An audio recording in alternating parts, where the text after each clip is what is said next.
여러분, 루시입니다. 오늘은 지난 시간에 원소에 대해서 했거든요. 그래서 오늘은 물질의 구성 입자 중에서 첫 번째, 가장 기본이 되는 입자, 원자에 대해서 또 간단하게 하고 넘어갈게요. 원자는요, 물질을 이루는 기본 입자예요. 말 그대로 물질을 이루는 기본 입자.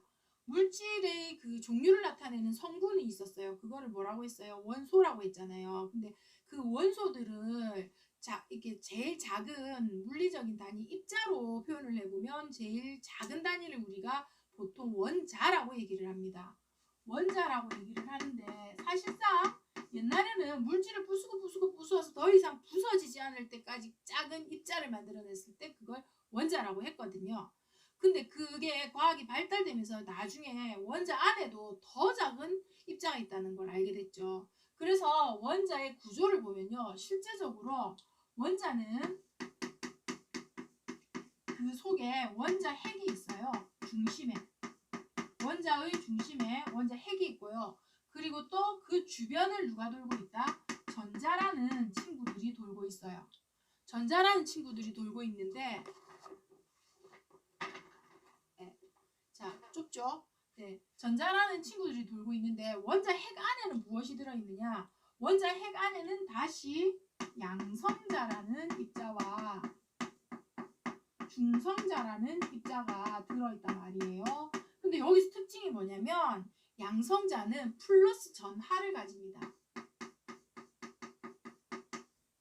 네, 플러스 전하를 띈다고 얘기해야 되겠죠? 그리고 중성자에는 없어요. 중성이 말 그대로 중성이에요. 정기적인 성질이 없어요. 그리고 여기 전자는요. 전자는 마이너스 전하를 띱니다. 그런데 특이할 점은 이 전하양과 이 전하양이 원자의 경우에는 같아요. 그래서 원자는 뭐가 되느냐? 전기적으로 중성이라는 얘기죠.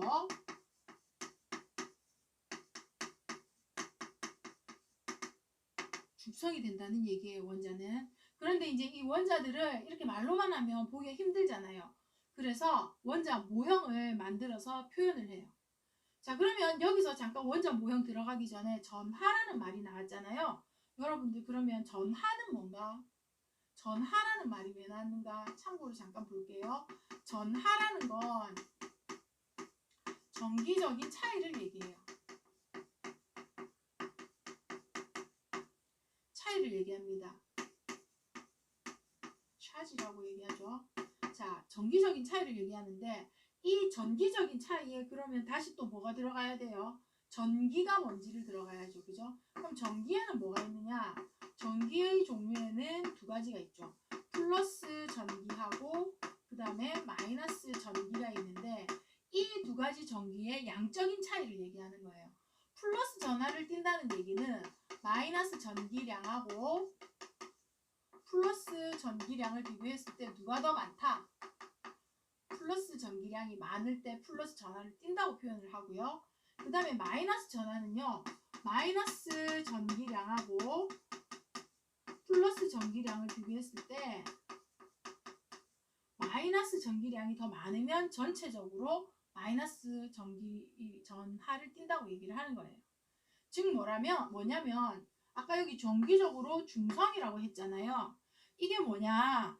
플러스 전기량하고 마이너스 전기량이 같으면 중성이 된다는 거예요. 플러스랑 마이너스랑 양이 같으면 겉으로 보기에는 마치 전기를 띠고 있지 않은 상태처럼 보인다는 거죠. 이런 상태를 전기는 가지고 있지만 전기가 드러나지 않는다 해서 전기적으로 중성이라고 하는 거예요. 이런 개념도 같이 이해를 해주시면 여러분들 앞으로 할 때 다른 부분도 이해가 잘 되실 겁니다. 자, 그래서 원자는 그래서 어떻다? 원자는 원자핵이 있고 전자가 있는데 원자핵 속에 양성자의 플러스 전하를 띠고 있고 전자는 마이너스 전하를 띠고 있다. 그런데 양성자의 수하고 전자의 수가 같으면 정기적으로 중성이겠죠. 여기서 정기적으로 중성이란 말은 이 원자는 어떻단 말이에요? 양성자 수하고 전자 수가 같고 이 양성자 수와 전자 수에 의해서 특히 양성자 수에 의해서 어떤 원자로 이렇게 어떤 다른 원자로 나뉘어진다는 거예요. 양성자 수에 의해서. 근데 그 양성자는 원자 핵 속에 숨어 있으니까 잘 안 보이죠. 주변에 도는 전자 수가 그 속에 있는 양성자 수랑 같으니까 주변에 도는 전자 수를 보고 비교를 해보면 더 쉽겠죠. 자, 그러면 원자 모형을 나타낼 건데 원자 모형은 중심에 뭐가 있다고요? 원자 핵이 있다고 했습니다. 그죠? 원자 핵이 있었고 그리고 주변을 누가 돌아요? 전자가 돌아요. 이런 형태죠. 그래서 구처럼 보이게 해놓고 가운데는 핵이 들어가야 돼요. 그러면 핵이 이렇게 들어갑니다. 이렇게 핵이 들어가 있고 이 주변에 전자가 하나가 돌고 있으면 어떻게 된단 말이에요? 전자가 하나가 돌고 있으면 이거는 수소예요. 그래서 이렇게 전자가 한 개가 돌고 있으면 수소가 돼요. 수소. 그러면 리튬은 어떻게 되느냐? 리튬은 그 안에 원자 핵이 있을 거 아닙니까? 힘이 너무 좋아. 여기 원자 핵이 있다고 칩시다. 이 안에 양성자수 보여요? 안 보여요? 안 보여요. 양성자하고 누구하고 중성자하고 꽉 강력으로 결합이 돼 있거든. 그러면 이 주변에 전자가 몇 개가 도느냐? 전자가 노란 걸로 할까요? 아이쿠. 전자가 리튬은 하나, 두 개, 세 개 이런 식으로 돈단 말이야. 그럼 여기는 전자수가 몇 개가 돼? 전자수가 3개가 되지요. 그럼 양성자도 3개란 뜻이 돼. 그럼 여기는 양성자가 1개, 여기는 양성자가 3개가 있어. 1개고 3개니까 개수가 다르잖아요. 그래서 얘는 수소가 된 거고 얘는 리튬이라고 불리는 거예요. 그럼 탄소는 몇 개가 있느냐?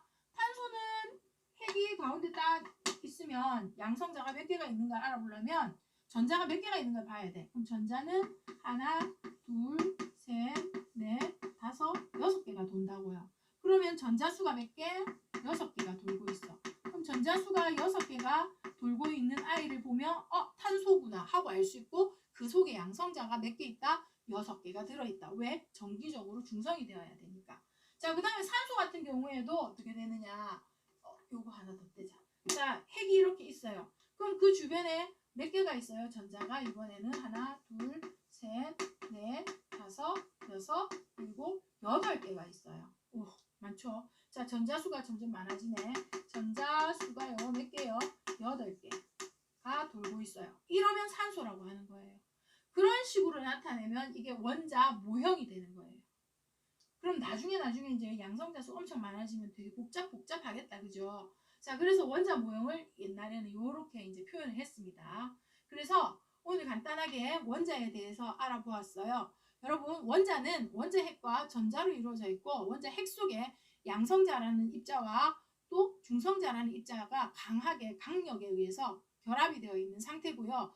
그 속에 들어있는 플러스 전하를 띠고 있는 양성자 수하고 주변에서 돌고 있는 전자 수는 어떻다? 같더라. 그래서 전자 수를 보면 양성자 수를 알 수 있으니까 그 원자를 알 수가 있겠더라. 그래서 모형을 이렇게 나타냈다 하는 것에 대한 것이 원자에 대한 간단한 개념이었어요.